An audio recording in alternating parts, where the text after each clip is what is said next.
A breakfast meeting with members of the Kenya Editors Guild offered opposition chief Raila Odinga an opportunity to dig in on the millions of shillings siphoned from the National Youth Service accounts.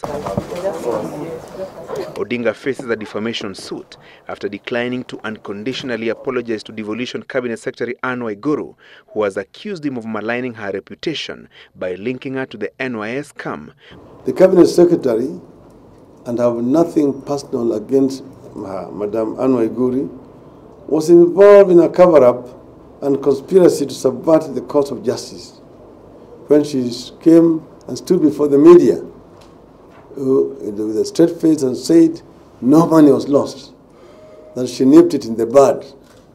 Yet last Friday, she was reading a statement to you people saying that so much money was lost. Waiguru maintains she was not a corruption suspect and that it was through her vigilance that a scheme to defraud the taxpayer 695 million shillings through irregular commitments to pay using a password stolen from NYS Deputy Director Aden Harake was detected. Odinga has questioned Harake's appointment. You know that the CS, the Cabinet Secretary, appointed a Mr. Aden Harake as Deputy Director General of NYS, then took authority to incur expenses from the director, Mr. Nelson Githinji, the head of NYS, and gave it to Mr. Harake.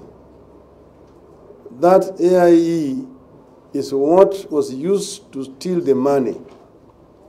Is this an innocent coincidence?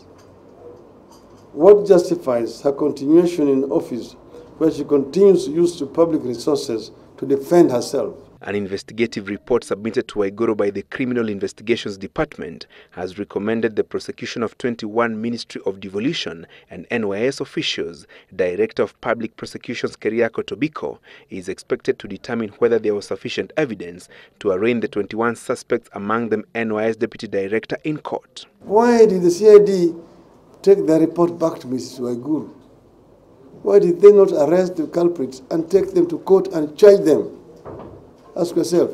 It was not the CID reporting the theft. It was the same Waiguru who was calling the media to say, yes, there was theft here, at a time when these people should have already been in court. Jubilee Coalition lawmakers have defended Waiguru, accusing the former Prime Minister of witch hunt and politicizing the war against corruption. Alafu sasa unasema pesa ilikuliwa, na wewe ile ilikuliwa wakati ulikuwa former prime minister. Ni kazi gani? Na mlikuwa nyinyi mnaketi pale kwa ofisi, pesa zinaingia kwa mifuko ya wazee.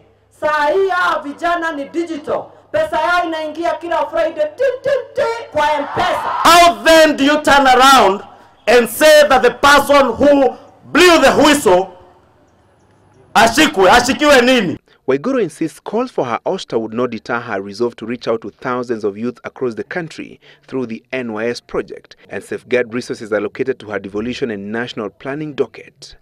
Francis Gashuri, Citizen Business Center.